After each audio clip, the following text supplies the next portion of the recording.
Estamos compartiendo, estamos en el aire el programa para toda la familia, recibiendo a Silvana Neumann. Últimos encuentros de este año, pero mucho más prometemos para el año próximo. Mucha historia pura, historia de la nuestra, que tenemos que saber, tenemos que aprender y tenemos que defender. Silvana, ¿qué tal? Muy buenos días y bienvenida. Gracias Marisa. Sí, así es, valorizar nuestra historia y saberla, digamos, para tenerla presente siempre, porque es lo que nos lleva a ir para adelante, ¿no? Estamos cerrando este ciclo, pero sí prometemos el año próximo volver con más historia. Hoy, ¿vamos a hablar de la educación en la colonia? Bueno. Dale, te escucho. Arranca. Bueno, cuando llegan los primeros colonos, yo voy a hablar un poco de toda la educación de todas las distintas colonias. Cuando llegan los primeros colonos, mantenían, como habíamos dicho en otros programas, su dialecto y su idioma, ¿no? Entonces tenían que trabajar para hacer todo. Los niños en ese momento no iban a la escuela. La mayoría no podía asistir a la escuela y si asistían era por un corto periodo. Además, la educación fue una cosa que el gobierno fue un desafío para el gobierno. ¿Por qué? Porque las distintas colonias se forman con inmigrantes.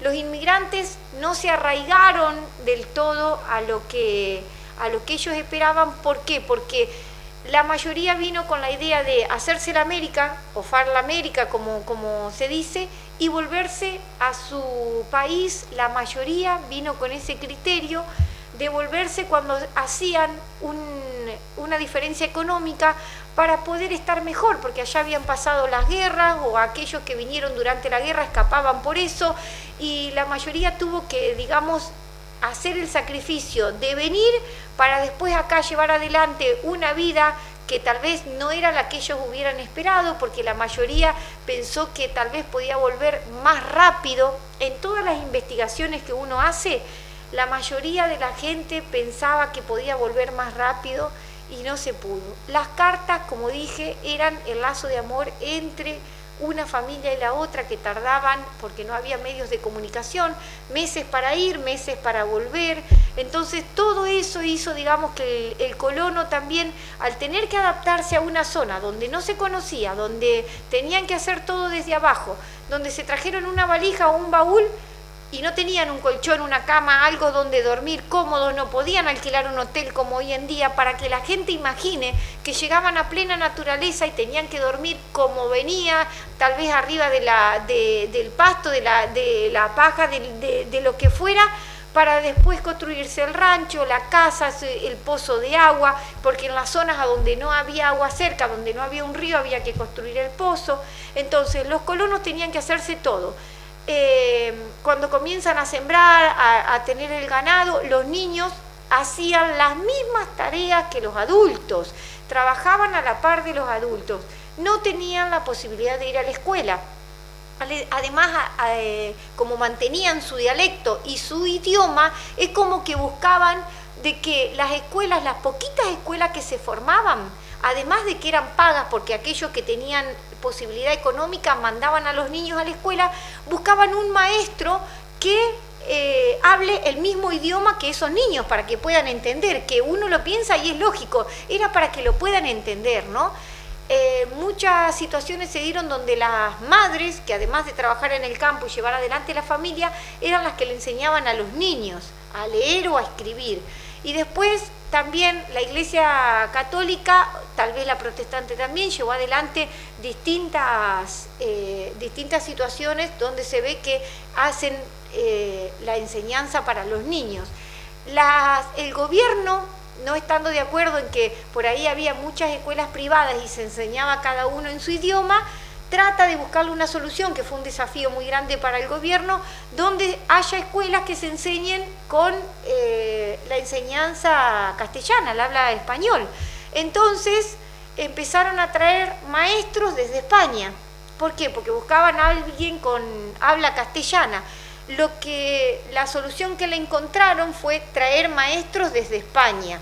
Entonces tenían el habla castellana, pero ¿qué pasaba? Eran tantas las colonias que iban naciendo y creciendo a su vez, que no todos los maestros estaban, digamos, no cubrían todos los sectores y no todos estaban de acuerdo en ir a trabajar a la campaña o al campo, como se dice, ¿no?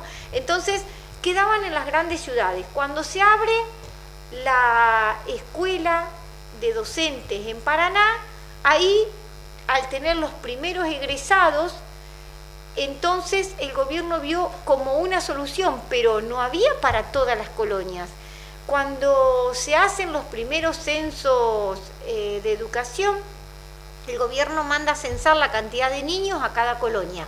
Cuando había más de 30 niños, entonces se decretaba abrir una escuela. Pero ¿qué pasaba? No estaba, como dije en el otro micro, no estaba muchas veces el edificio y no tenían los maestros suficientes en esa época, porque no había maestros de habla española. Por ejemplo, acá yo cuento en el libro distintas situaciones en distintas colonias. ¿Por qué? Porque en la colonia Hessler hubo gente que enseñó en el idioma, en el dialecto el piamontés. En la colonia Oroño lo mismo pasó, hasta en Esperanza, lo mismo pasó en Colonia Rivadavia, en Grutlis, hubo un maestro en San Carlos Norte que lo sacan porque no hablaba el castellano, en Humboldt, se enseñaban en el dialecto. Es más, había una señora que era la docente Riboira, que es una docente que la iban rotando por ahí de colonia en colonia, que ella enseñaban el dialecto piamontés. Y cuando vienen los inspectores de escuela, venían y supuestamente ellos tenían que mirar que estén dando el idioma español. Pero claro, al tener las declaraciones, yo cuento algunas en este libro, la señora Riboira dice, enseña en un piamontés bastardeado, porque la parte son piamontés y una parte es italiano y muy poco en español. En Esperanza le preguntaron a uno de los niños, acá tengo nombre y apellido, de dónde era, y él dijo alemán de la colonia Esperanza. Entonces lo vieron como algo gravísimo, también lo declararon ahí que era algo gravísimo.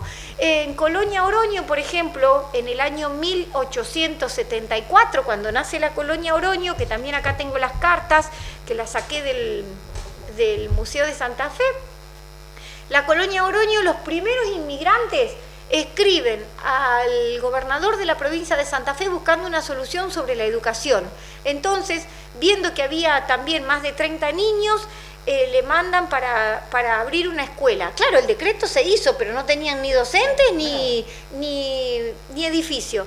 Entonces, Begnis, Domingo Begnis, que después abrió el molino harinero en Oroño, que fue el abuelo de quien fue gobernador de Santa Fe, Domingo Begnis, así se llamaba el abuelo de Silvestre, él le busca una solución. Tenía una pulpería ni bien llegó a Oroño, y entonces él ofrece darle la pulpería, una parte de la pulpería, para que se destine como un edificio para la educación.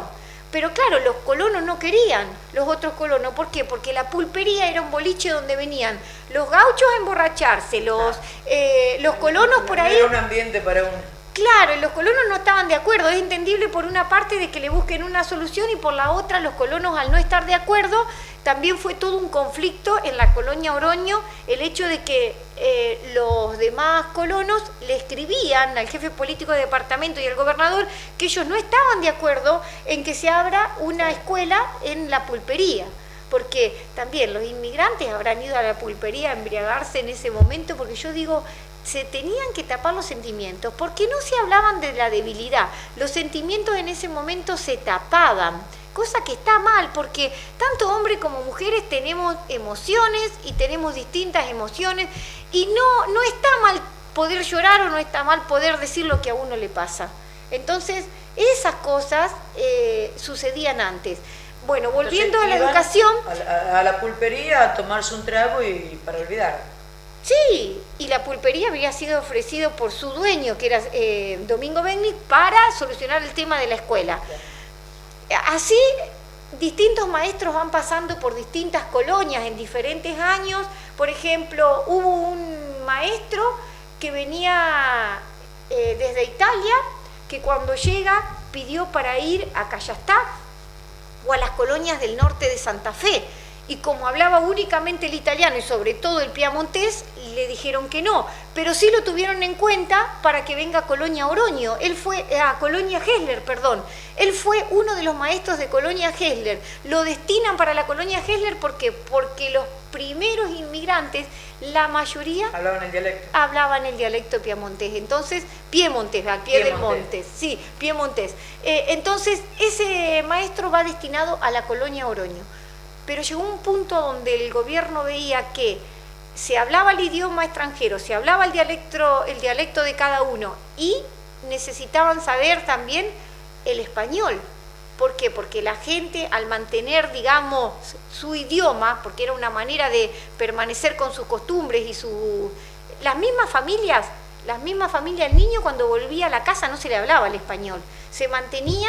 Estos hijos de inmigrantes, por más que hayan nacido en la Argentina, digamos, o en la provincia de Santa Fe o en cada colonia, no se hablaba el español porque sea hijo de inmigrante, se seguía manteniendo el dialecto o el idioma. Entonces ese niño no aprendía el español. Recién para el año 1910 en esta zona se soluciona eso, cuando empiezan a egresar desde la escuela de Coronda, maestros de la escuela de Coronda. Recién para el año 1910, dentro de las colonias, se soluciona eso, que también hay una explicación muy linda. Yo acá cuento todo, pero también William Alcaraz tiene una explicación muy linda. William Alcaraz, el historiador, el que hizo la historia de Galvez, que es un señor que tiene una memoria prodigiosa, vive en Galvez, es un señor grande, arriba de 80 años, pero también es un hombre que ama la historia y hay que destacar lo que sabe también ese hombre.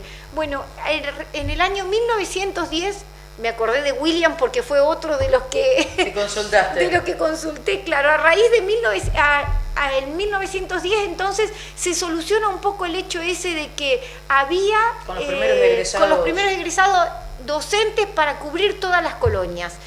Antes, por ejemplo, las escuelas no eran mixtas, estaban las escuelas de niñas y las escuelas de niños, no eran mixtas. Después, con el decreto del gobierno, comienzan a ser mixtas las escuelas, pero en muchas colonias se mantenía la escuela de niñas y la escuela de niños por otro lado.